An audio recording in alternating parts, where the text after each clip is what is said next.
आदाब नाजरीन, इस्तकबाल है आपका। मैं हूं कुर्बान अली और हाजिर हूं आज का मुद्दा लेकर।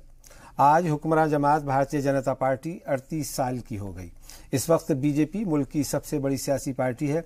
बीजेपी की तारीख ज़्यादा पुरानी तो नहीं है, लेकिन पार्टी ने इतने कम बरसों में जिस तरह तरक्की की है वैसे शायद ही कोई पार्टी कर पाई हो।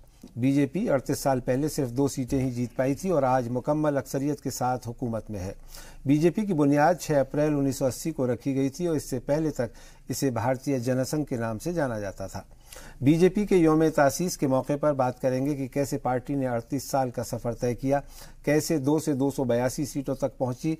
बीजेपी अटल आडवाणी दौर से मोदी शाह तक के दौर में कितने मरहलों से गुजरी, बीजेपी का ये कैसा सफर रहा, इस पर बात करने के लिए हमारे साथ जुड़ेंगे बीजेपी के तर्जमान विजय सोनकर शास्त्री, दिल्ली यूनिवर्सिटी में साबिक प्रोफेसर और सियासी तज्जिया निगार सुब्रता मुखर्जी, सीनियर सहाफ़ी और चौथी दुनिया के चीफ एडिटर संतोष भारतीय, सीनियर सहाफ़ी और मुसन्निफ नीलंजन मुखोपाध्याय, कांग्रेस के हामी और सरकर्दा ताजिर तहसीन पूनावाला। इसके अलावा फ़ोन लाइन पर हमारे साथ जुड़ेंगे आरजेडी के राज्यसभा रुकन मनोज कुमार झा। हम अपने तमाम मेहमानों का इस्तकबाल करते हैं। इससे पहले कि हम इस मुबाहिसे को शुरू करें, आइए देख लेते हैं बीजेपी के 38 साल के सफ़र पर एक ख़ास रिपोर्ट।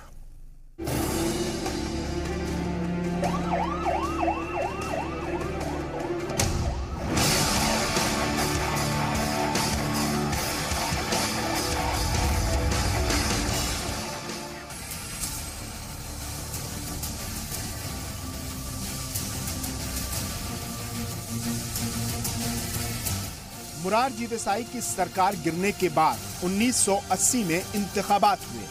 इंतखाबात में हार के बाद इस पार्टी के जनसंघ धड़े ने जनता पार्टी से नाता तोड़ 6 अप्रैल 1980 को एक नई पार्टी बनाई। नई पार्टी को भारतीय जनता पार्टी यानी बीजेपी नाम दिया गया।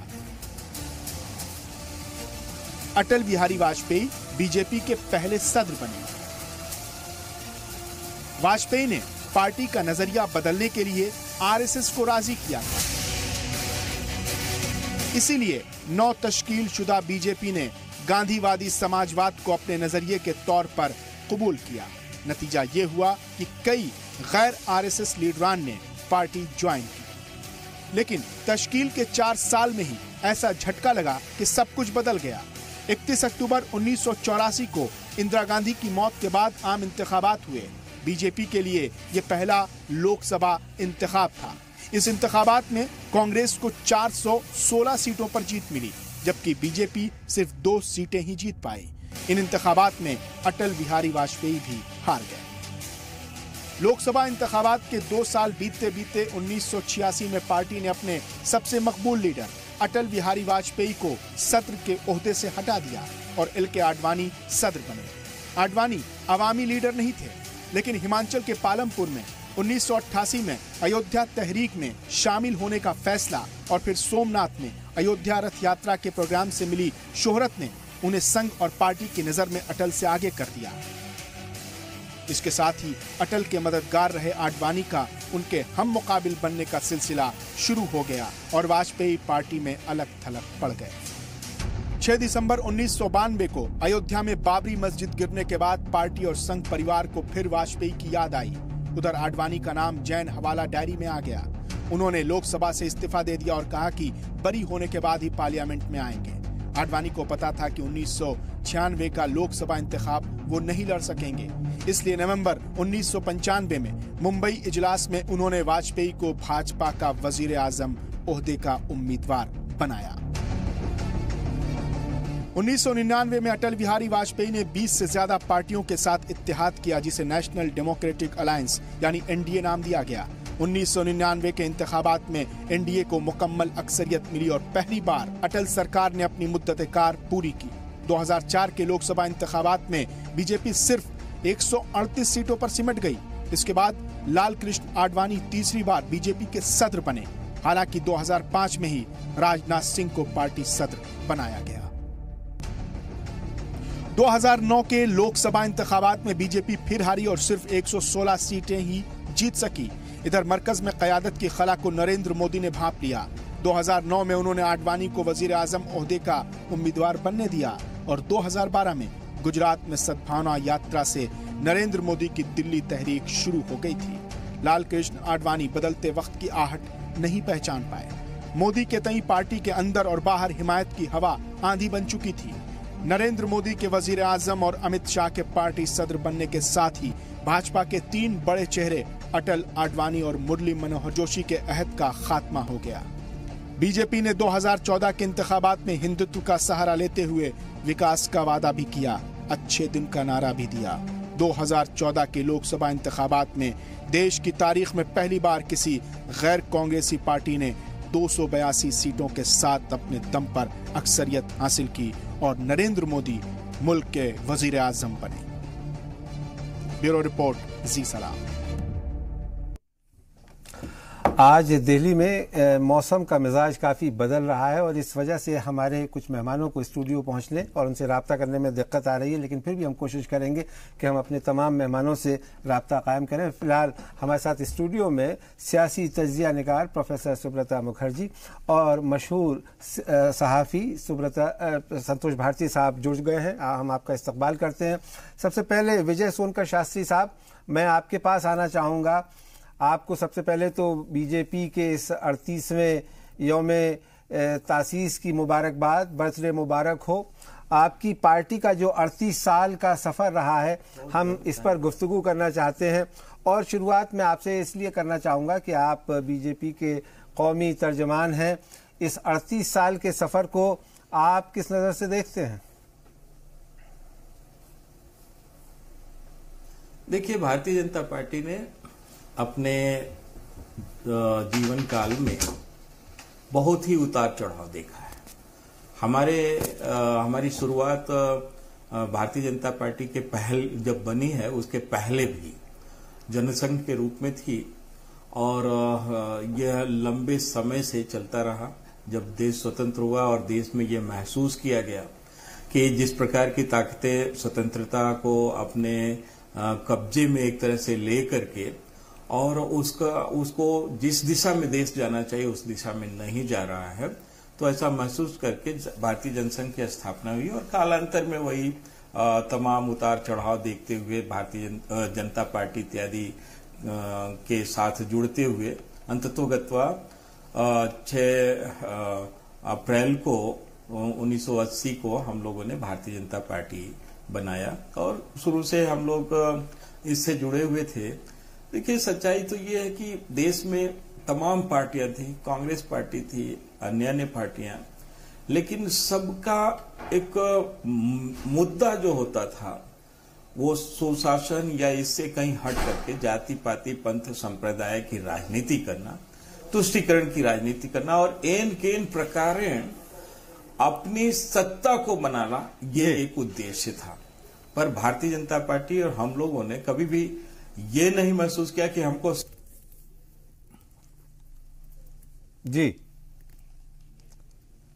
लगता है सोनकर शास्त्री साहब के साथ राब्ता मुनक़ता हो गया है। हम उनके पास दोबारा जाने की कोशिश करेंगे।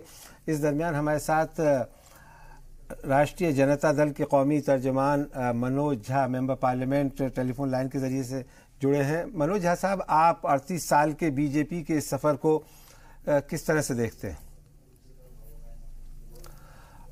मनोज झा साहब से भी हमारा राब्ता नहीं हो पा रहा है। प्रोफेसर सुब्रता मुखर्जी, मैं आपके पास आना चाहूँगा कि आप काफ़ी अरसे से हिंदुस्तान की सियासत को बहुत नज़दीक से देख रहे हैं, उसका एनालिसिस भी करते रहे हैं, उसे पढ़ाते भी रहे हैं दिल्ली यूनिवर्सिटी में। बीजेपी के इस 38 साल के सफ़र को आप किस तरह से देखते हैं और इसकी क्या ख़ास बात आप मानते हैं? देखिए, वो चार्ल्स डिकेंस ने एक चीज़ कहा था, जो best of time worst of time, दोनों चीज एक साथ होता है। आप भाजपा के बारे में बात करेंगे, मुझे लगता है जो पहले का इतिहास भी थोड़ा देखना चाहिए, क्योंकि 50 के दशक से पार्टी अलग अपना शक्ति से दिखाया। श्यामा प्रसाद मुखर्जी ने बनाया और पहला चुनाव में इनको करीबन 4% वोट मिला था। नेहरू जी काफी चिंतित थे और देख रहे थे। जब देखा जो नहीं इनका उतना शक्ति नहीं बढ़ा है, तब वो जयप्रकाश नारायण के साथ बात करने लगे, सोशलिस्ट पार्टी के साथ, और ये सोचते थे ये दोनों मिलके अच्छी तरह चलाएंगे, पर वो बात बनी नहीं। इसके बाद तो आपको पता ही है जो इमरजेंसी के टाइम में जो सारा जो चीजें हुई है, उसके पहले जयप्रकाश नारायण का मूवमेंट में आरएसएस को एक इज्जत मिली और ये लोग काफी संघर्ष भी इमरजेंसी के टाइम में किया। उसके बाद जब जनता दल उगर के आई तब ये सबसे बड़े कंपोनेंट उसमें रहे। पर इसमें मैं कहूंगा उस टाइम में ये भाजपा ने काफी अपना जो मॉडेस्टी दिखाया कि मोरारजी प्रधानमंत्री बने और लालकृष्ण आडवाणी और वाजपेयी जी बाकी मंत्री तो लेके खुश रहे। फिर उसके बाद जो इतिहास चलता रहा, हम देखते हैं जो 84 के चुनाव में जो भाजपा को 2 सीटें मिला और पूरा जो नॉर्थ इंडिया जिसमें बोलते हैं इनका जो गढ़ है उधर इनको एक भी सीट नहीं मिला, सारे लीडर्स हार गए थे और 2 साउथ आंध्र से 2 लीडर चुने गए। और उसके बाद जो उतराई चढ़ाई हुई, फिर वाजपेयी साहब की मिलीजुली सरकार बनी और फिर 2004 के पहले हम देखते हैं जो अचंबा चुनाव हम लोग इन्होंने ज्यादा पार्लियामेंट को पहले तोड़कर और उसका नतीजा ठीक नहीं रहा। शाइनिंग इंडिया तब बहुत चल रही थी और उसके बाद आहिस्ता आहिस्ता 2014 में इनकी कमाल हो गई। तो वोट परसेंटेज कम था, 31% वोट था, पर इनको पूरा बहुमत लोकसभा में मिल गया और ये 4 साल पूरा हो गया है, अभी करीबन होने वाला है और उसके बाद 1 साल बाकी है, फिर इनकी नई चुनौती जो है वो उसका शुरुआत होगी। ठीक है, मैं आऊंगा आपके पास में। सुब्रत मुखर्जी साहब, तहसीन पूनावाला, आप कांग्रेस के हामी हैं। बीजेपी की लगातार ये कोशिश है कि वो कांग्रेस मुक्त भारत का उन्होंने नारा दिया वो बनाए, हालांकि उनकी जो ऑर्गेनाइजेशन है आरएसएस, उसके चीफ ने कहा है कि वो इसमें यकीन नहीं करते, लेकिन फिर भी इस बात से इनकार नहीं किया जा सकता कि बीजेपी ने लगातार कामयाबी हासिल की, 2 सीटों से 282 सीटों पर पहुंचना और 29 में से 22-23 रियासतों में अपनी हुकूमत कायम कर लेना। क्या आप इसे बीजेपी की कामयाबी नहीं मानते और क्या ये कांग्रेस के लिए खतरे की बात नहीं है? सबसे पहले तो बीजेपी के जो स्पोक्स पर्सन है इस वक्त दिख नहीं रहे, लेकिन उनको मैं सालगिरह मुबारक देना चाहता हूँ, बहुत बहुत बधाई देना चाहता हूँ भाजपा को। और जमहूरियत में अगर जमहूरियत सियासत में अगर विपक्ष और सियासत में जो पार्टी है दोनों ही अगर मजबूत हो तो ये जमहूरियत के लिए अच्छी बात है। तो आपने जो कहा कि भाजपा बार बार कहती कांग्रेस मुक्त भारत, कांग्रेस मुक्त भारत, ये किस तरह का कांग्रेस मुक्त भारत बनाना चाहते हैं? त्रिपुरा का आप चुनाव देख लीजिए, आसाम का चुनाव देख लीजिए, सारा जब भाजपा सत्ता में आती है, जिन लोगों के साथ सत्ता में आती है वो आधे तो कांग्रेस के नेता होते हैं, उनको इंपोर्ट करते आते क्योंकि इनका खुद का कोई ऑर्गेनाइजेशन नॉर्थ ईस्ट में है नहीं और अन्य जगहों पर आपने देखा। और भारतीय जनता पार्टी वाकई में अपने आप को गंगा मानती है और जैसे मेरे दोस्त कन्हैया ने कहा, या वॉशिंग मशीन मानती है कि कोई कितना भी अपराध कर दे, नारायण राणे हो, हिमंता बिस्वास हो, लेकिन वो भाजपा में आ गए वॉशिंग मशीन की तरह धुल कर आ जाते हैं। ये बात तो कांग्रेस पार्टी पे भी लागू होती है। लेकिन बिल्कुल लेकिन एक चीज आपको भाजपा को एक चीज का आपको श्रेय देना होगा कि जहां पर इनके नंबर आते हैं सरकार बना देती है, जहां पर नंबर नहीं आते वहां जरूर सरकार बनाती है। लेकिन क्या ये जमहूरियत में अच्छी बात है और क्या ये जमहूरियत के लिए सही है? मैं इसका एक उदाहरण दे दूं। अगर हम महाभारत की बात करें तो महाभारत को जो लोग पढ़ते हैं वो देखिए कि दुर्योधन ने कभी भी कोई नियम का उल्लंघन, दुर्योधन ने व्यक्तिगत तौर से कोई भी नियम का उल्लंघन नहीं किया, लेकिन फिर भी कुरुक्षेत्र की उस लड़ाई में वो अधर्म के साथ में था। क्यों? क्योंकि भगवान श्री कृष्ण कहते हैं कि धर्म सिर्फ नियम पालना है या मोरालिटी को भी पालना। तो इस मोरालिटी को बार बार जो भारतीय जनता पार्टी तोड़ती है, जैसे आज उनके जो अध्यक्ष ने कहा कि बाकी सारे विपक्ष जानवर है और मोदी जी जो है एक वेव है, तो उसको मैं यही कहूंगा कि ये बात मनमोहन सिंह ने भी कही थी और आज अमित शाह जी ने भी कही कि जो वेव होता है, एक फ्लड होता है, सुनामी होता है, एक डिजास्टर ही है और मोदी जी शायद अगर खुद अध्यक्ष कह रहे हैं डिजास्टर है तो इसको इनको समझना चाहिए। संतोष भारती साहब, आप का एक लंबा सियासी तजर्बा भी रहा है और सहाफत में भी आपने भारतीय जनता पार्टी के सफर को देखा है। इन 38 सालों के सफर को, जो जनता पार्टी से अलग होकर के बीजेपी बनी, उससे पहले वो जनसंघ के नाम से जानी जाती थी, ये इस 38 साल के सफर को आप किस तरह से देखना चाहेंगे? कुर्बान भाई, एक विभाजन रेखा तो साफ दिखाई देती है जी। भारतीय जनता पार्टी का चाल, चरित्र, चेहरा, सिद्धांत सब बदल चुका है। आज की भारतीय जनता पार्टी जिसके बारे में आप पूछ रहे हैं, 38 सालों के बाद ये दीनदयाल उपाध्याय, अटल बिहारी वाजपेयी, लाल कृष्ण आडवाणी की पार्टी नहीं है। अब ये नई पार्टी है। इस पार्टी में डिजाइनर कपड़े हैं। इस पार्टी में सिद्धांत के नाम पर वही प्रो मार्केट पॉलिसी है जो कांग्रेस ने लागू की थी।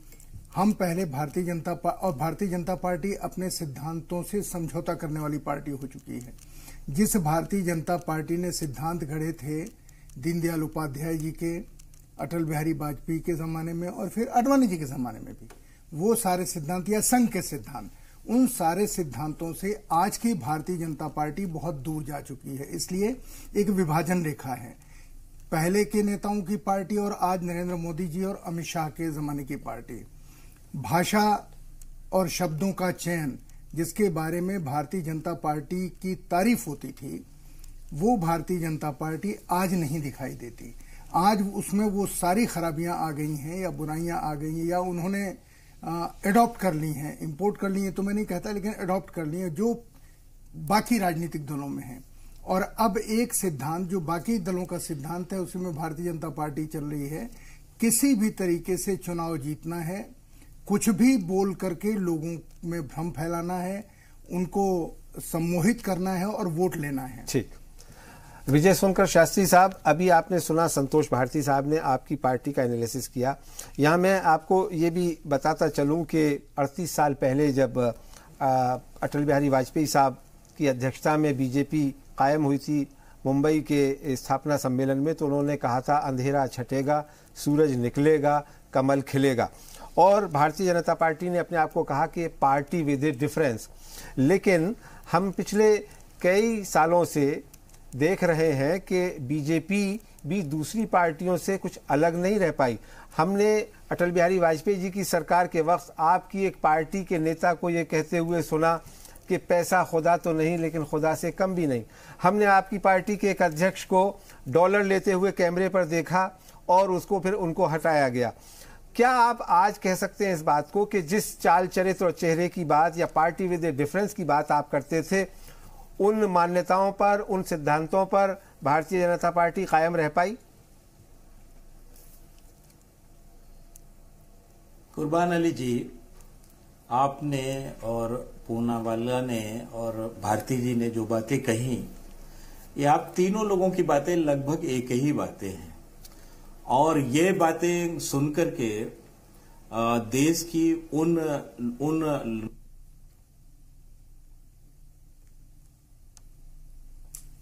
जी, लगता है कुछ तकनीकी खराबी है कि बात नहीं हो पा रही है सोनकर साहब से। हम दोबारा राब्ता करने की कोशिश करेंगे। प्रोफेसर सुब्रता मुखर्जी साहब, अभी हम भारतीय जनता पार्टी के 38 साल के सफ़र का जायज़ा ले रहे हैं और उसका एनालिसिस कर रहे हैं कि पार्टी जो शुरू हुई थी उस वक्त में 10-11 एमपी थे जो कि जनता पार्टी के निशान पर चुन करके आए थे, लेकिन बाद में बीजेपी बनी और वो उसके एमपीज रहे और फिर 1984 के इलेक्शन में 2 से 282 तक का सफर। तो इसकी दाद तो देनी पड़ेगी कि बीजेपी ने अपने आप को एक पैन इंडिया पार्टी एस्टेब्लिश किया। ये तो सही है, कमाल है जी। और अब देखिए, जो जैसे आपने कहा, जो अब के जो नेता है और पुराने नेताओं में 3 फेज में आप देख सकते हैं पूरा जो बीजेपी का जो जितना ये स्थिति है। पहले देखिए, जब ये वाजपेयी आडवाणी कोalition जब आगे बढ़े तब बलराज मधोक जैसे लोग पीछे रह गए जो काफी कट्टरवादी थे। और उसके बाद से एक उम्मीद हर लोगों में आया कि जो उदारवादी दृष्टिकोण वाजपेयी जी की थी उसी आगे तरह भाजपा आगे जाएगी। और उस जमाने में आपको याद होगा जो एक चीज बहुत कहा जाता था, Congressisation of BJP, humanisation of BJP, कि कांग्रेस जैसा ये पार्टी बनेगा और सबको जितना हिंदुस्तान जैसे है यूनिटी इन डाइवर्सिटी, सबको लेके ये आगे बढ़ेगी। और मैं ये भी क्रेडिट देता हूं जो वाजपेयी जमाने तक ये बात सच रही भी थी और उनका एक पूरा जो प्रयास था कि वो अच्छी तरह सबको लेके चले। आपको याद होगा जो 2002 में उन्होंने मोदी जी को राजधर्म के बारे में भी कहा था जी। और उनका जो पूरा स्थिति थी, लोगों के एक विश्वास था जो हमारी जो उदारवादी जो संगठनों है, हमारी जो कॉन्स्टिट्यूशन है, उसको प्रयास आगे बढ़ाने की वो करेंगे। अब देखिए 2014 के बाद जो 2-3 चीजें आई है जिसको लेके शंका लोगों में बहुत ज्यादा है। एक बात जो कहा गया, जो काफी जगह बीजेपी रोक लगा सकता था बड़ा आसानी से। गोवा में, मणिपुर में सरकार बनने की कोई जरूरत थी नहीं जी, क्योंकि देखिए विपक्ष का भी एक जगह होती है, इसीलिए हम बोलते हैं हर मैजेस्टी इज ऑपोजिशन। और जितना आपका विपक्ष का कभी शासन ये लोग करेंगे उसमें रिस्पॉन्सिबिलिटी आती है, क्योंकि जिस विपक्ष के पास शासन का कोई रिस्पॉन्सिबिलिटी नहीं होगा वो बड़ा इरिस्पॉन्सिबल हो जाता है। और इस तरह का आप जितना कहेंगे कि कांग्रेस मुक्त भारत या कम्युनिस्ट मुक्त भारत, अब कुछ भी कहेगा वो लोकतंत्र के लिए खतरनाक है और लोगों का विश्वास भी उससे कम होता है। दूसरे तरफ मैं और एक चीज कहूंगा, जो लोगों को लगता था कि जो 2014 के बाद जो सत्ता में मोदी जी आएंगे वो एक टीम बना के आगे ले जाएंगे देश को, और इससे बहुत बड़ा उम्मीद था। और उम्मीद में देखिए डिमोनेटाइजेशन हुआ, जीएसटी हुआ, तो लोगों में एक विश्वास आ गया जो ओवर सेंट्रलाइजेशन है। मैं अभी दिल्ली यूनिवर्सिटी में एक फंक्शन में गया था, उधर पकोड़ा कौन बनाएगा वो भी मुझे लगा सेंट्रल ऑफिस डिसाइड करता है।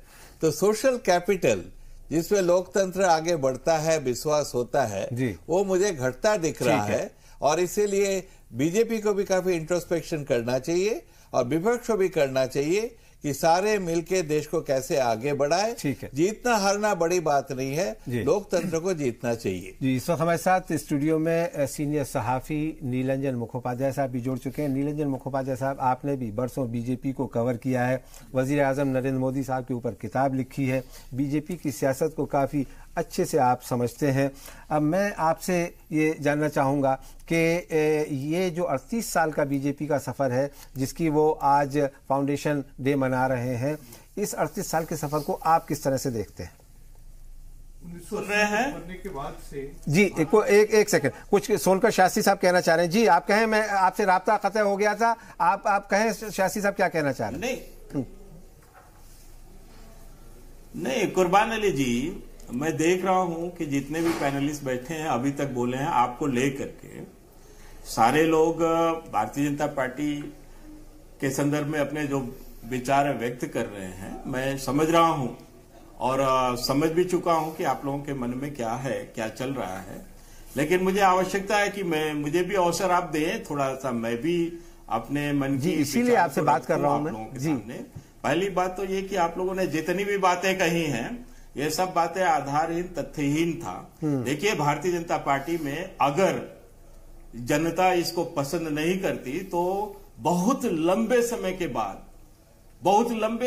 बाद पूर्ण बहुमत देकर के और अपना पूरा भरोसा देकर के संसद में लाने का काम नहीं करती। पहली बात ये। दूसरी बात ये कि जिस तरह से आप लोगों ने बात रखा है, ये बात भारतीय जनता पार्टी का नहीं अपमान कर रहे हैं आप लोग। हम लोगों को तो अपेक्षा है कि जो लोग असंतुष्ट हैं वो तो कुछ ना कुछ बोलेंगे, पर भारतीय जनमत का अपमान इस तरह से नहीं करना चाहिए। नहीं, किस चीज का अपमान? जो फैक्चुअल चीजें हैं आपकी पार्टी के बारे में, अगर ये कहा गया कि आपके पार्टी के अध्यक्ष बंगारू लक्ष्मण क्या रिश्वत लेते हुए, नहीं है। आप लोगों को एक तरफा बोलने का मौका मिला था तो आप लोगों ने बोला। नहीं, एक तरफा नहीं, आपको मौका दिया तो आप लोगों ने बोला। नहीं, अब आप प्रोफेसर नहीं, आप मुझ समेत यहाँ सारे पैनल को पूरी करने दीजिए। नहीं, आप अगर किसी पॉलिटिकल पार्टी पे इल्जाम लगाएं तो बात सही है, आप मुझ समेत यहाँ पूरे पैनल पे इल्जाम लगा रहे हैं। जी, ये तो मुनासिब नहीं है ना, आपको भी आलोचना सुनने का थोड़ा। मैं इल्जाम लगा रहा हूँ, आप मुझे औरत, मुझे समय तो दीजिए मुझको, मैं तो अपनी बात पूरी तो कर लूं। नहीं, आप पूरी करें, लेकिन आप इल्जाम ना लगाएं प्लीज। और हम उसका उत्तर भी तो नहीं देंगे। नहीं, हम इल्जाम इसलिए लगा रहे हैं कि आप लोगों में से कोई तो एक व्यक्ति, खास तौर से आप कुर्बान अली जी, कम से कम आप तो इंडिफरेंट होकर के बात करते, जो बातें कर रहे हैं वैसी बात को आप भी कह रहे हैं। इसका मतलब आपको जो बातें पसंद नहीं आती हैं तो आप उसको इंडिफरेंट क्या चल रहा है 4 सालों से? जी, 4 सालों से क्या चल रहा है देश में? लोग इंटॉलरेंस हो जा रहे हैं, परेशान हो जा रहे हैं। एक कोई घटना हो रही है, उसमें नरेंद्र मोदी जी की गलती है। एक कोई घटना हो जा रही है, केंद्र सरकार की गलती। अरे उत्तर प्रदेश में अगर कोई मर्डर होता है या आंध्र प्रदेश में कोई हत्या होती है तो उसका केंद्र सरकार से क्या लेना देना। लेकिन क्या हुआ, देश ने क्या देखा? देश ने यही देखा कि मोदी जी के आते ही दलितों पर अत्याचार। अरे दलितों पर अत्याचार, जो दलित नहीं है। मैं जवाब देना चाहता हूँ, वो सुन सकते हैं हमारी बात, बोल नहीं सकते, मैं जवाब देना चाहता हूँ। जी हाँ, लेकिन मुझे रुकना होगा एक छोटे से ब्रेक के लिए। जल्द हाजिर होते हैं, कहीं मत जाइए। जी सलाम पर बहुत ही दिलचस्प बहस चल रही है भारतीय जनता पार्टी के 38 साल के सफर पर।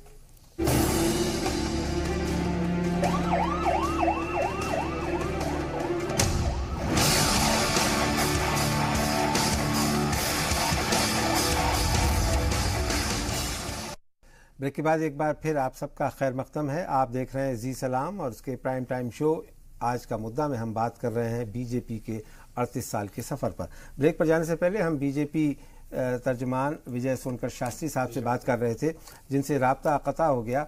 हम दोबारा कोशिश करेंगे विजय सोनकर शास्त्री साहब के पास जाने के लिए, लेकिन इस वक्त हमारे साथ स्टूडियो में नीलांजन मुखोपाध्याय साहब जुड़ चुके हैं, जो बरसों बीजेपी को कवर करते रहे हैं, उसके बारे में काफ़ी लिख चुके हैं।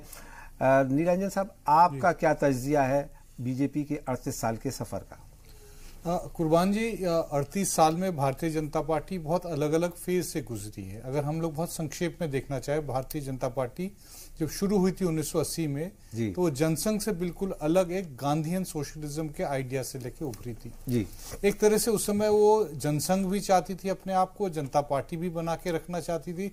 तो एक अजीब सी किस्म की खिचड़ी हुई, उस खिचड़ी से उनको कोई प्रोग्रेस नहीं हुआ। 1984 के चुनाव में उनके मात्र 2 लोकसभा के सीट आए।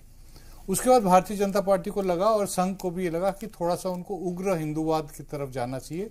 तो जो हिंदुत्व का फेज है वो 1986 से जब लाल कृष्ण आडवाणी को अध्यक्ष बनाया गया तब से लेके 10 साल तक चला, जिस पीरियड में अयोध्या आंदोलन को पूरा चरम सीमा तक ले जाया गया, बाबरी मस्जिद को ध्वस्त किया गया, तमाम चीजें हुई।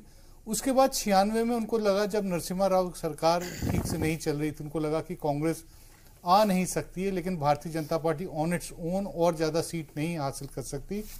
तो उन्होंने दोबारा से जो बोलते हैं कि एक तरह से मॉडरेट फेज को वाजपेयी को आगे प्रोजेक्ट कर दिया एज प्राइम मिनिस्टर। उसके बाद 96 से लेके 2007-4 तक, जब तक वो लोग चुनाव में मतलब सरकार में रहे, तो वो सरकार की में हिस्से बने रहे। और उसके बाद भी जब यूपी की सरकार रही तो एक तरह से वो मॉडरेट पॉलिटिक्स को फॉलो करते रहे, जिसको हम लोग कहते हैं कि मिडिल पाथ। हिंदुत्व भी रहता था, लेकिन उसके साथ साथ नेहरूवियन जो आइडियोलॉजी थी, जो पॉलिटिक्स थी, उसको साथ बरकरार रखते थे। 2014 से भारतीय जनता पार्टी बिल्कुल एक अलग किस्म के दोबारा से फेज में चली गई, जिसको एग्रेसिव हिंदुइज्म, एग्रेसिव हिंदुत्व की तरफ हम लोग बात करते हैं। उसके साथ साथ इनर पार्टी डेमोक्रेसी में बहुत मेजर कॉम्प्रोमाइजेस हुए। आपको याद होगा बिहार चुनाव के बाद 4 वरिष्ठ नेता, लाल कृष्ण आडवाणी, मुरली मनोहर जोशी जैसे जो सीनियर नेता हैं, उन लोगों ने चिट्ठी लिखी थी अध्यक्ष को, जिसमें बहुत पार्टी को चलाने के बारे में बहुत अहम मुद्दे उठाए गए थे। उसका अभी तक कोई जवाब नहीं आया है। पार्टी चलती है क्योंकि एक तरह से एक इलेक्शन मशीन बन गई है पार्टी। किसी भी पॉलिटिकल पार्टी में अगर आइडियोलॉजी खत्म हो जाती है और उसके बाद एक मशीन बन जाती है तो मेरे ख्याल से उसके अस्तित्व में एक बहुत बड़ा परिवर्तन आता है, बहुत बड़ा चेंज आता है। और काडर में एक तरफ से एक्साइटमेंट होता है, लेकिन जो लोग पार्टी में शामिल हुए चूंकि आइडियोलॉजिकल कारणों की वजह से, तो उनमें बहुत सा एक किस्म का डाउट होता है कि क्या हम लोग सही दिशा में जा रहे हैं जी। अब चुनाव के माहौल में ही इस समय अगले लोकसभा चुनाव के पहले कई सारे प्रश्न चिन्ह लगने लगे। तो भारतीय जनता पार्टी के दोबारा से मेन चुनौती ये है कि वो जो 2 फेज में जो घुसी थी 2014 में, उसको बरकरार रख पाएंगे या उस फेज में जाना पड़ेगा जब उनको मजबूर होकर दोबारा से मॉडरेट बनना पड़ेगा और मे बी इवन एक मॉडरेट चेहरा को सामने करना पड़ेगा। जी, तहसीन पूनावाला साहब, मैं आता हूँ, आपको उंगली उठाने की जरूरत नहीं है। मैं ब्रेक पे जाने से पहले आप सोनकर शास्त्री साहब के कुछ सवालों का जवाब देना चाह रहे थे, लेकिन आपने खुद भी जिन बातों की तरफ, बीजेपी की कमियों की तरफ इशारा किया, उसके इल्जाम कांग्रेस पार्टी पर भी लगते रहे। कांग्रेस पार्टी ने कई बार आर्टिकल 356 का बेजा इस्तेमाल किया, सरकारों को बर्खास्त किया। लेकिन यहाँ ये तो मानना पड़ेगा जमहूरियत में कि 2014 में बीजेपी अपने बलबूते पर पावर में आई, हुकूमत में आई और उसके बाद से आपको गोवा और मणिपुर पे एतराज हो सकता है, लेकिन क्या यूपी उत्तरांचल के इलेक्शन पर भी आप सवालिया निशान खड़े करेंगे, क्योंकि वहां तो भारी बहुमत से आए। तो अगर वो पार्टी बढ़ रही है अपने बलबूते पर, तो इसमें आपको एतराज क्या है? मैं बता दूं, 2014 के चुनाव में एक चीज तो साबित होकर आई। इकबाल ने 2 लाइनें लिखी थी, जमहूरियत एक तर्ज हुकूमत है जिसमें बंदों को गिना करते हैं, तोला नहीं करते। तो भारतीय जनता पार्टी को मैंडेट तो मिला, साहब ने कहा कि 31% ही मिला, पर मिला, और पहली बहुमत की सरकार 20 साल के बाद हिंदुस्तान में पहली सरकार आई बहुमत से। तो इस बात की उनको बहुत बहुत बधाई देना चाहिए। लेकिन जैसे अभी मेरे पहले जो वक्ता बोल रहे थे, ये इन्होंने बताया कि वाजपेयी जी के टाइम पे जो एक भाजपा का चेहरा होता था, जो एक बिहेवियरल पैटर्न होती थी। मैं उदाहरण दे दूं, जैसे वाजपेयी जी के समय में उड़ीसा में ग्रैहम स्टेन्स का मर्डर हुआ, वाजपेयी जी ने उसकी निंदा की, वाजपेयी जी ने उस पर कार्रवाई की। जो 2002 के दंगे, उस पर वाजपेयी जी ने मोदी जी को राजधर्म की याद दिलाई। आज क्या हो रहा है, और शास्त्री साहब के सवालों का मैं जवाब देना चाहता हूं। एक यूनियन मिनिस्टर जाकर तिरंगा लपेटता है उस व्यक्ति के शव पर जिसने अखलाक का कत्ल किया है, उसके शव पर तिरंगा लपेटता है एक यूनियन मिनिस्टर, और वजीर आजम कुछ नहीं कहते। ये कहते दलित समाज पे अत्याचार हो रहा है, तो आप वजीर आजम पर दोष कैसे डालते? क्योंकि वजीर आजम खुद अपने भाषण में कहते, उन्हें मत मारो, मुझे मारो। अगर देश में संविधान है, रूल ऑफ लॉ है, तो कोई किसे क्यों मारे? हमारे वजीर आजम को भी क्यों मारे? जो मार रहा है वो जेल में क्यों नहीं जा रहा है? आपने मुख्यमंत्री तो गुजरात में बदल दिया जब ऊना का आंदोलन हुआ, लेकिन जो आपने वादे किए, फास्ट ट्रैक कोर्ट, उन्हें जमीन देने की, आज तक ऊना के दलित पीड़ित विक्टिम्स को आपने नहीं दिया। और एक उदाहरण दे देता हूं, मायावती जी को जिसने गाली दी, उत्तर प्रदेश के जो वो दयाशंकर जी है, उसको आपने टिकट नहीं दिया, उसकी वाइफ को आपने टिकट दे दिया, एमएलए बना दिया, शायद एमओएस भी है वो, तो स्वाति को। तो आप कर क्या रहे? आप एक चीज कहते हैं और करते ही दूसरी चीज है। वहां पर आपकी नियत पे प्रश्न कह रहे हैं कि हमें मैंडेट मिला हुआ है जनता का। मैंडेट तो हिटलर को भी मिला हुआ था, मैंडेट किस चीज का मिला हुआ है कि आप देश को किस तरह से आगे ले जाए। किसी ने डीमोनेटाइजेशन की बात की, डीमोनेटाइजेशन के समय हमें कहा गया, पहले हमें कहा गया ब्लैक मनी पर ये होगा, काबू होगा, जो नहीं हुआ है। फिर हमें कहा गया कि डिजिटल ट्रांजैक्शन और डिजिटल इंडिया के माध्यम से डिजिटल ट्रांजैक्शन होगा। आज हम राब्ता एक ही लाइन कर रहा, आज हम राब्ता, हमारा बार बार राब्ता सोनकर साहब से टूट रहा है, शास्त्री साहब से टूट रहा है। हम दिल्ली के अंदर है, सेंट्रल दिल्ली के अंदर, प्राइम दिल्ली के अंदर, यहां पर अगर नेटवर्क नहीं मिल रहा है, आप गांव में क्या कर रहे हो? लेकिन जो आप जुमले हो सकता है, तो आप फिर जो आपने लोगों का कैश क्यों ले लिया? तो आप जो जुमले दिए जा रहे हैं, जी मैं आता हूं आपके पास में। संतोष भारती साहब, अब बात हम कर रहे हैं बीजेपी के 38 साल के सफर पे, उसमें जो उनका आइडियोलॉजिकल चेंज आया उसके बारे में भी नीलांजन साहब ने बताया, और प्रोफेसर सुब्रता मुखर्जी साहब ने भी, कि हमने देखा कि गांधीवादी समाजवाद से जो पार्टी शुरू हुई थी वो फिर एकात्म मानववाद और उग्र हिंदुत्ववाद के एजेंडे पर लौट आई, और उसमें उन्हें कोई शर्मिंदगी भी नहीं है, फख्र है। किसी भी पार्टी को ये आज़ादी है, हिंदुस्तान की जमहूरियत की खूबसूरती है कि वो इस बात की इजाज़त देती है कि यहाँ एक्सट्रीम लेफ्ट और एक्सट्रीम राइट दोनों तरह की सियासी जमातें अपनी सियासी पार्टियां बना सकती हैं, अपनी आइडियोलॉजी को प्रोपोगेट कर सकती हैं। लेकिन इस 38 साल में जो सियासत एक ज़माने में, और आपने भी चूंकि जेपी मूवमेंट में काम किया इसलिए ख़ास तौर पे कि वो जेपी की भी विरासत का अपना दावा करते हैं और लोहिया की भी विरासत पे, क्या उसका भी कुछ अंश आपको इसमें उनकी सियासत में दिखाई देता है? अभी जब आप लोग बात कर रहे थे तो मैं याद कर रहा था, प्रधानमंत्री नरेंद्र मोदी जब 2014 में चुनाव लड़ रहे थे, उनके भाषणों को मैं याद कर रहा था। मुझे उनके भाषणों में कहीं पर भी वो चीज़ें नज़र नहीं आई कि हम अगर सत्ता में आएंगे तो हम ये करेंगे। उन्होंने लोगों की भावनाओं को सामने रखा, नौकरियों को रखा, किसानों की तकलीफ को सामने रखा, और बल्कि देश में सबका साथ सबका विकास का नारा दिया, जिसका मैंने मतलब लिया कि उसमें दलित और मुसलमान सब में शामिल हैं। और लोगों ने एक नई आशा के साथ, जो कांग्रेस के 10 साल के शासन में जो गवर्नेंस की खराबी थी, या जो करप्शन हुई, या जिन करप्शंस का प्रचार बहुत ज्यादा हुआ, बाद में वो कोर्ट ने 2G के बारे में तो एक राय दे दी, इन सब का जो प्रचार हुआ, उससे निजात पाने के लिए, उसके रिएक्शन में नरेंद्र मोदी जी की पार्टी को वोट दिया, और उस समय नरेंद्र मोदी जी की पार्टी भारतीय जनता पार्टी मानी गई। मैं उस समय एक भी उनका मैनिफेस्टो में देख लूं, उसमें कोई ऐसी चीज नहीं मिलती है। सवाल ये आदमी को आप आंकेंगे किससे? आप जीते जिन मुद्दों पर आप जीते हैं या जो आपने खुद मुद्दे भाषण में कहे थे, ब्लैक मनी वगैरह छोड़ दीजिए, पर इस गरीब देश के लोगों को उस गरीबी का आपने एक्सप्लॉइटेशन किया कि हर एक के खाते में 15 से 20 लाख रुपए आ जाएंगे। जिनके पास रुपए हैं उनकी तो बात नहीं है, लेकिन जिनके पास नहीं है वो 1 लाख रुपए के लिए क्या क्या कर सकते हैं ये अंदाजा लगाना मुश्किल नहीं है। लोगों ने प्रधानमंत्री को चुना इस आशा से, या भारतीय जनता पार्टी को, वो नरेंद्र मोदी के उम्मीदवार थे, माफ कीजिएगा, भारतीय जनता पार्टी के नहीं थे, ऐसा मेरा कहना है। उन सारे लोगों को चुना ताकि लोगों की तकलीफें दूर होंगी। पर जीतने के बाद आपने उनमें से तो एक भी काम नहीं किया। आपने जितने काम किए वो काम किए जिनका वायदा आपने चुनाव में, अपने भाषणों में या अपने मैनिफेस्टो में नहीं किया था, और जिनका किया भी था उनका कोई रिपोर्ट कार्ड नहीं है, कहां क्या हुआ, कितना हुआ, नहीं हुआ। क्योंकि हम तो देख रहे हैं जितना वर्ल्ड इंडेक्स है या इंडियन इकोनॉमी की एनालिसिस है वो तो हमको दूसरी कहानी बता रही है, हमारी बढ़त की, हमारी विकास की कुछ और कहानी कह रही है। तो मेरा सिर्फ कुर्बान भाई ये कहना है, आप कुछ भी दावा कर सकते हैं, आप जयप्रकाश नारायण का दावा कर सकते हैं, जैसा आपने कहा लोहिया जी का दावा कर सकते हैं, पर वो 125 करोड़ लोग जिनका जिक्र आप बार बार करते हैं, अगर उनकी जिंदगी में बदलाव नहीं आता है तो लोगों ने जिस हिम्मत और जोश के साथ झूम के जो वोट दिया था वही आपके खिलाफ भी खड़े हो सकते हैं, आप क्यों भूल जाते हैं? प्रोफेसर सुब्रत मुखर्जी, वाजपेयी साहब जब 2004 में इलेक्शन हारे तो उन्होंने कहा कि मुझे इस बात का मलाल रहेगा कि मुझे इस मुल्क के मुसलमानों की हिमायत हासिल नहीं हुई, और गुजरात का उन्होंने जिक्र करते हुए कहा कि ये भी एक कारण था हमारी हार में। अब भारतीय जनता पार्टी का ग्राफ ऊपर चल रहा है, 22-23 राज्यों में, सूबों में उनकी सरकार है, एब्सोल्यूट मेजॉरिटी में है।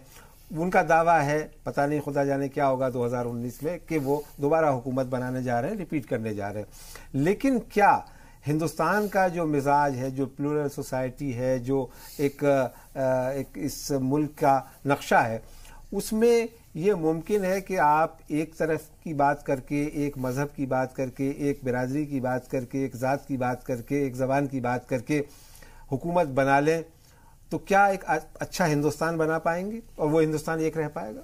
देखिए, पहले जो चीज़ है, 2014 में बीजेपी को 31% वोट मिला था और कांग्रेस को 19% मिला था, 12% फर्क है। और इसका मतलब है जो कांग्रेस के ऊपर जो लोगों का विश्वास था वो काफी हट गया था। अब सवाल आता था ये जो कारण तब था और आज का दिन में क्या क्या फर्क आया है। देखिए, सबसे पहली जो चीज होती है, एक फ्रेज ये बोला जाता है, क्राइसिस ऑफ बिलीफ स्ट्रक्चर। लोग क्या क्या विश्वास करते हैं, नहीं करते हैं। तो तब लोगों ने ये विश्वास किया था, काफी संख्यकों में, उसमें मैं कहूंगा जो मध्यम वर्गीय लोग भी काफी थे, कि बीजेपी और मोदी जी शायद वो डिलीवर कर सकेंगे जो कांग्रेस खो डाला था। वो सारे जो जितने स्कैम की बात हो रही थी, भ्रष्टाचार का बात हो रही थी, सच झूठ वो और बात है, जो लोगों का परसेप्शन था। पर आज तक उससे काफी बीजेपी को हटना पड़ा, क्योंकि आप परफॉर्मेंस देखेंगे तो कुछ ज्यादा कुछ खास हम लोगों ने हमारे पास कोई पॉजिटिव चीजें नहीं आई है। तो आप देखिए, मैं आपको कुछ उदाहरण दूं, तो जैसे लोग बताते हैं जो उत्तर प्रदेश में बहुत कमाल है, पर 60% लोग इनके साथ नहीं है। 40% लोगों ने वोट दिया, 60% ने नहीं दिया। तो इसका मतलब क्या है? इसका मतलब है 1-to-1 फाइट हो तब बीजेपी के लिए दोबारा क्षमता में आने में काफी मुश्किलें होंगी। आप बंगाल में देखिए, 2014 में इनको 17% वोट मिला था, वो गिर के 10% हो गए, वो करीबन कांग्रेस के जैसा ही हो गया जी। फिर पूरा दक्षिण भारत में आप देखेंगे, कर्नाटका छोड़ के काफी जगह भी इनकी कोई स्थिति है नहीं। उसके साथ और एक भी इनका जो चिंता का विषय है कि इनके जो पार्टनर्स हैं, जो बहुत बुनियादी पार्टनर्स हैं, शिवसेना जैसे, वो लोग भी काफी घबराए हुए हैं। ठीक, तो देखिए, सबसे पहले तो एक इनको इंट्रोस्पेक्शन ये करना पड़ेगा, जो आप जिस तरह का पॉलिटिक्स करना चाहते हो वो लोकतंत्र में हो सकता है या नहीं। उससे तो मुझे लगता है बीजेपी को काफी हटना पड़ेगा, पावर शेयरिंग अरेंजमेंट करना पड़ेगा, तभी अल्पसंख्यकों के जो कॉन्फिडेंस है ये दोबारा ये रिगेन कर सकते हैं। जी, मैं आऊंगा नीलांजन जी आपके पास, लेकिन यहाँ मुझे रुकना होगा एक छोटे से ब्रेक के लिए। जल्द हाजिर होते हैं। आप देख रहे हैं जी सलाम, और हम आज बात कर रहे हैं बीजेपी के 38 साल के सफर पर। एक छोटा सा ब्रेक, जल्द हाजिर होते हैं। ब्रेक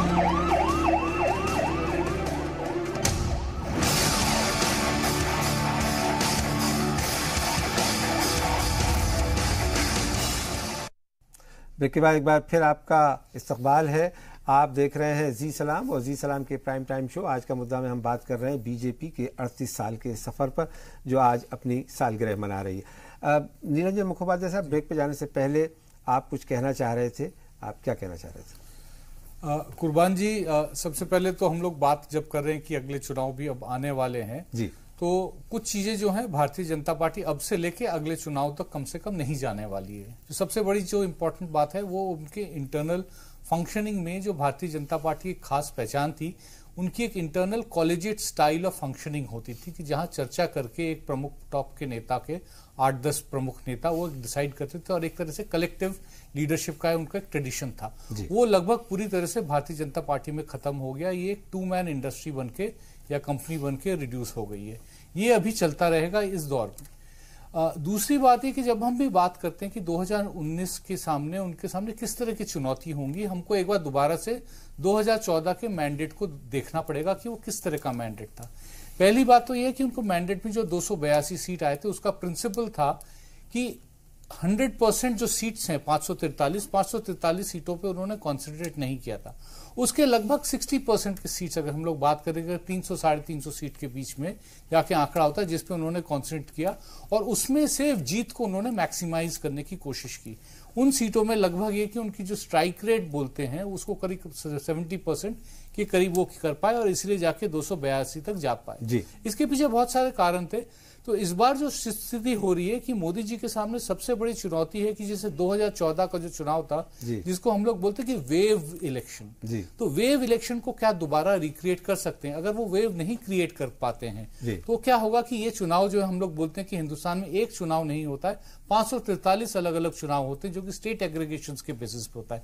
इस बार अगर उस तरह से हो, उड़ीसा का वोटर जो है तय करे कि मोदी वर्सेस दूसरा पीएम नहीं, लेकिन मोदी वर्सेस अपना नवीन पटनायक, इस तरह से हर स्टेट पे अपना नेता खुद ढूंढे। उत्तर प्रदेश में हो सकता है समाजवादी पार्टी और बसपा का मतलब अगर अलायंस बन जाए तो उसको एक ऑल्टरनेटिव के तौर पे देखना पड़ेगा। तो अगर नॉन वेव सिचुएशन में भारतीय जनता पार्टी को बहुत बड़ी चुनौती होगी। चुनौती कितनी बड़ी होगी उसके बारे में बात नहीं करेंगे क्योंकि टू अर्ली अभी नंबर्स के बारे में बात करना। देखना ये होगा कि क्या मोदी जी अगर कुछ वेव करने की कोशिश करें तो क्या एजेंडा लेके आ रहे हैं, क्या हिंदुत्व के बेसिस पे करेंगे, क्या उग्र राष्ट्रवाद के बेसिस पे करेंगे, या कोई इकोनॉमिक घंघोर, economic populism, UBI universal basic income के तौर पे कोई ऐसा चीज लेके आएंगे। ये देखने वाली बात है। बॉल जो देखता है कि लगता है कि क्या होगा, किस तरह से 2019 पोजीशन होगी, वो मोदी जी के अगले मूव्स को देख के ही समझ में। नीलांजन मुखोपाध्याय साहब ने तो बीजेपी के चैलेंजेस गिनाए और उनकी क्या सामने दिक्कतें हो सकती हैं और क्या वो स्ट्रेटेजी बनाएंगे उसके बारे में उनका सवालिया निशान। लेकिन लोग कांग्रेस पार्टी से को ये बारे में भी ये पूछ रहे हैं कि आखिर ये पार्टी जो कि 125 साल से ज़्यादा पुरानी है और जिसने एक ज़माने में 30 साल तक कंटिन्यूसली राज किया, ज़्यादातर सूबों में रही, उसकी हालत इतनी जार क्यों है कि अब पिछले 4-5 साल का अगर आप देखें तो सिवाय पंजाब के आपको इलेक्शन नहीं जीत पाए। अभी कर्नाटका में आपको बड़ा चैलेंज है और उसके बाद आज अमित शाह साहब ने ऐलान कर दिया है कि साहब काउंटडाउन शुरू हो गया। तो 2019 के लिए आपकी क्या तैयारी है? देखिए, इस बात को तो मैं मानता हूँ कि कांग्रेस के सामने बहुत सारी चैलेंजेस है। अधिकतर सूबों से कांग्रेस हार चुकी है। कांग्रेस को फिर से ड्राइंग बोर्ड पर जाना होगा और नेहरू की कांग्रेस बननी होगी। नेहरू का कांग्रेस वो कांग्रेस था जो मुद्दों पर खड़ी होती थी, जो लिबरल कांग्रेस थी, जिसका एक हिंदुस्तान के लिए एक विजन था। उस नेहरू जी के कैबिनेट में आरएसएस के भी लोग थे, उस नेहरू जी के कैबिनेट में लेफ्ट के भी लोग थे, आम्बेडकर भी जी थे, जिनके से आइडियोलॉजिकल और इलेक्शन से पहले थे जब इंटरिम गवर्नमेंट पर नेहरू जी ने उनको अकोमोडेट किया था। कांग्रेस को वही पार्टी बननी होगी और लोगों को अकोमोडेट करना होगा। दूसरी चीज, जैसे नीलंजन जी कह रहे थे, बिल्कुल सही कह रहे थे, जिस तरह से भाजपा ने 2014 का चुनाव लड़ा, कांग्रेस को उस तरह से 2019 का चुनाव लड़ना होगा। कहने का अर्थ ये 250-300 सीट पर कांग्रेस को कॉन्सेंट्रेट करना होगा और बाकी की सिर्फ 240 ऑड सीट्स है वहां पर अलायंस बनाकर, अलायंस पार्टनर्स को उनकी इज्जत देकर, अलायंस पार्टनर्स को अधिकतर शेयर देकर कांग्रेस को वहां पर बैकफुट पे रहना होगा। जिन राज्यों में कांग्रेस, जिन सूबों में कांग्रेस मजबूत है, वहां पर कांग्रेस को फ्रंट फुट पर कहना होगा। तो कांग्रेस को ये चीज करनी होगी। कांग्रेस को सिर्फ मोदी जी को क्रिटिसाइज करने से काम नहीं बनेगा। कांग्रेस को अपना ऑल्टरनेटिव विजन देना होगा। जैसे अगर ये जीएसटी नहीं तो कांग्रेस का जीएसटी क्या होगा, डिमोनेटाइजेशन नहीं तो कांग्रेस क्या करती, नेशनलिज्म नहीं तो कांग्रेस क्या करेगी, फेडरलिज्म। कांग्रेस को अपना एक विजन लोगों के सामने रखना होगा बिना डरे, और भाजपा के अरीना पर नहीं, अपने अरीना पर कहना होगा। एक लाइन आखिर में कहना चाहता हूं, और भाजपा के लोग ये समझ ले, जो अब प्रवक्ता नहीं है वो एक चीज से, चाहते शौहरते इज्जते उल्फते, चाहते शौहरते इज्जते उल्फते, सब कुछ इस दुनिया में रहता नहीं। आज भाजपा है जहां कल कोई और था, आज भाजपा है जहां कल कोई और था। ये भी एक दौर है, वो भी एक दौर था। शायराना अंदाज में बीजेपी को जवाब दिया, लेकिन संतोष भारती साहब, आपका फाइनल कमेंट कि 2019 में हम क्या तस्वीर देखने वाले हैं? 2019 में कुरबान साहब, सारी नाराजगी और गुस्से के बावजूद मुझे लगता है नरेंद्र मोदी आए या ना आए, लेकिन भारतीय जनता पार्टी और उनके सहयोगी किसी तरह सरकार बनाने में सफल हो सकते हैं। उसका कारण है, विपक्ष में कोई भी ऐसा नहीं है जो सारे विपक्षी नेताओं को भी बात कर सके। हम उत्तर प्रदेश के नेताओं को देखें, उन्होंने कुछ नेताओं से बात की। हम चंद्रबाबू को देखें, वो कुछ लोगों से बात कर रहे हैं। शरद पवार जी कुछ लोगों से बात कर रहे हैं। और इस सारी प्रक्रिया में कई सारे चेहरे प्रधानमंत्री के रूप में सामने आ रहे हैं। सिर्फ 77 का इलेक्शन और दूसरा 96 का चुनाव एक ऐसा हुआ जिसमें जनता ने चुनाव लड़ा बुनियादी तौर पर। ये चुनाव भी अभी राजस्थान में कांग्रेस का या गुजरात में, इतना छिन्न भिन्न संगठन है कांग्रेस का, लेकिन जनता ने चुनाव लड़ा और कांग्रेस को जबरदस्ती वोट दे दिया। अब ये कांग्रेस का कमाल था कि वो गुजरात में किनारे तक जाकर के फिर डूब गई। उसी तरीके से मेरा ये कहना है, सबसे बड़ा चैलेंज कमजोर विपक्ष, नेताओं की नाकामी और उनके सिद्धांतों में और नरेंद्र मोदी के सिद्धांतों में, या कांग्रेस के सिद्धांतों में या नरेंद्र मोदी जी के सिद्धांतों में कहीं कोई फर्क नहीं है। एक ने जो कहा है उसके नीचे आप किसी का भी नाम डाल दो, वो चल जाएगा। ये आज का सबसे बड़ी, जिसको कहते हैं, ये एगोनी है कि विजनलेस और माइंडलेस और जिसको कहते हैं थॉटलेस पार्टियां हो गई और वही चुनाव लड़ रही। प्रोफेसर सुब्रता मुखर्जी, संतोष भारती साहब ने तो एक तरह से इंदिया दे दिया है 2019 के इलेक्शन के बारे में, लेकिन अगर इस बात को एक तरफ रख भी दिया जाए तो इस बात से तो इनकार नहीं किया जा सकता कि बीजेपी का जो ग्राफ 2014 से शुरू हुआ है वो फिलहाल तो कम होता हुआ नजर नहीं आता, और इस बात से तो इनकार नहीं किया जा सकता कि वो इस वक्त मुल्क की सबसे बड़ी सियासी जमात बनकर उभरी है। अगर कोई ऑल्टरनेटिव नहीं बन पाता है तो हुकूमत बनाने में 2019 में उसके सामने क्या चैलेंजेस होंगे, क्या मुश्किलें होंगी? देखिए, 77 में जनता का आवाज में कोई ऑर्गेनाइजेशन नहीं था जी। लोग सोच के ही वोट देते हैं, और एक चीज सबसे पहले है, what goes up comes down जी। तो ये जो 2014 का है, ये फिगर तो बीजेपी के लिए भी पहुंचना बहुत मुश्किल काम है, प्रैक्टिकली इम्पॉसिबल है। दूसरी तरफ जैसे ये कांग्रेस का जो कहना है, जो नेहरू जी के जो पॉलिसीज प्रिंसिपल उसमें आप जाएंगे, मैं उसमें एक कहूंगा, एक ग्रीक सेइंग है, you can not step into the same river twice. जमाना बदल गया है। नेहरू जी के जमाने में भी बहुत सारे कमजोरियां थी, इसीलिए बाकी सारे चीजें आगे बढ़ी है। उसको लेके कभी चर्चा होगा तो हम उस पर बात कर सकते हैं। Even in social fabric he had lot of minus points, but in any case now you come to the point, you see Congress के लिए फिर ये गुजरात में बोलते हैं जो काफी कांग्रेस ने कमाल किया, कमाल नहीं किया। लास्ट इलेक्शन में 7% का डिफरेंस था, इस बार 8% का डिफरेंस है। बीजेपी और भी स्ट्रांग बना है गुजरात में। तो कॉम्प्लिसेंसी, अननेसेसरी क्रेडिट देना कांग्रेस को बंद करना होगा। राहुल आज तक कहीं भी लीडरशिप नहीं दिखा सका, तो उसको लीडरशिप डिमॉन्स्ट्रेट करना पड़ेगा। आप देखिए, प्रेसिडेंशियलाइजिंग जो सिस्टम होता है, उधर 1-to-1 कंटेस्ट होता है जी। तो सबसे पहले इनको सोचना चाहिए, जो परिवार तंत्र के लिए, जिसके लिए लोगों में काफी नाराजगी है, उसको ट्रांसेंड करके राहुल को लीडरशिप देना है, लोगों को इकट्ठा करना है, ममता जैसे लीडर्स को साथ लेना है, क्योंकि फेडरल फ्रंट की भी बात चल रही है, और फेडरल फ्रंट चाहते हैं कि जो विपक्ष की यूनिटी हो, माइनस राहुल हो, माइनस कांग्रेस हो।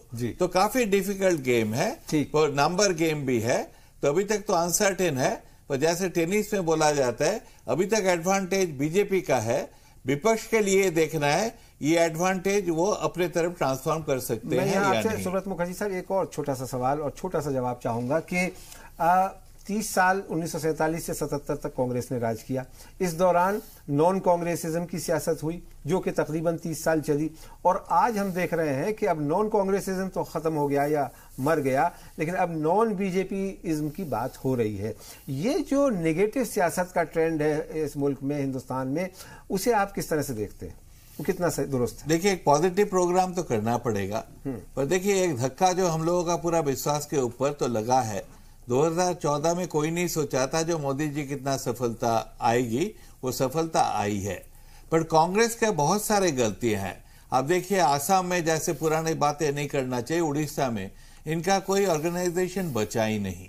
ये जो जिस तरह का कोalition पहले बनाते थे माइनॉरिटी कोalition, उससे इनको हटना पड़ेगा। और देखिए कांग्रेस क्या चाहता है तो हमें पता ही नहीं ना। आपका अयोध्या तो ताला, आपने तो राहुल जी ने उधर पूजा शुरू किया, इंदिरा गांधी भी टिल्ट टुवर्ड्स हिंदुइज्म, हाँ राजीव ने किया, know what ever it may be, तो पूरा जो tilt towards Hinduism Indira Gandhi में भी नजर आती है। तो देखिए एक क्लियर पोजीशन लेना चाहिए। हमारे इधर सेक्युलर डेमोक्रेसी है, उसको अच्छा तरह इंस्टीट्यूशनलाइज करना है, आगे बढ़ाना है। इसलिए कांग्रेस इस तरह ठीक तरह कलेक्टिव लीडरशिप करके आगे बढ़े, फिर तो ये कुछ कर सकता है, नहीं तो मुझे नहीं लगता कांग्रेस का भविष्य बहुत ज्यादा अच्छा है। चलिए, बहुत बहुत शुक्रिया प्रोफेसर सुब्रता मुखर्जी, तहसीन पूनावाला, संतोष भारती साहब, नीलंजन मुखोपाध्याय साहब, बीजेपी के कौमी तर्जमान विजय सोनकर शास्त्री साहब हमारे साथ जुड़े लेकिन बीच में ही छोड़ करके चले गए, लेकिन हम उनका भी शुक्रिया अदा करते हैं। तो आज बीजेपी ने अपना सियासी सफर 38 बरस का पूरा कर लिया है। अगले साल उसे दोबारा एक आजमाइश के दौर से गुजरना होगा और ये तय होगा कि क्या वो आइंदा 5 बरस के लिए हिंदुस्तान पे फिर से हुकूमत कर पाएगी या नहीं, या उसका मुतबादिल क्या होगा। बहरहाल मेरे साथ फिलहाल इस प्रोग्राम में इतना ही। इजाज़त दीजिए, आदाब।